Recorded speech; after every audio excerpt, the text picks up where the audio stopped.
At ngayon, gagawa tayo ng green curry. Okay, dahil birthday ngayon ni Shella. So, this is for you. Maanghang. O, diba? May pasiti tayo dyan.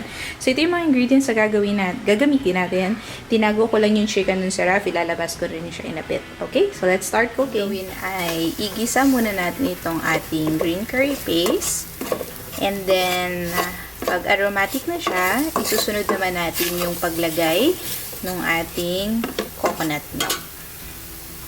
Since ang ginamit natin ay milk powder, so may mga lumps siya. So, hayaan lang natin din ma-dissolve yung lumps. And then, pag okay na yung mga lumps natin, i-add na natin dito yung ating chicken thigh. Itong nandito sa gilid. And then, flavouran natin siya ng ng palm sugar at saka ng 1 tablespoon of fish sauce. Okay, tapos lutuin lang natin siya for 15 minutes hanggang lumambot na yung ating chicken thigh.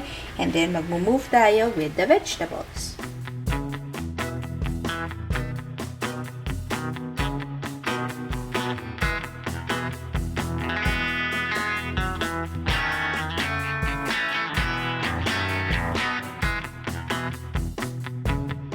Product, kung tinikman ko, mukhang kulang siya na sili. At ito yung favorite nating birthday girl na si Ma'am Shella. So, tcharan! Nilagyan natin siya ng sili.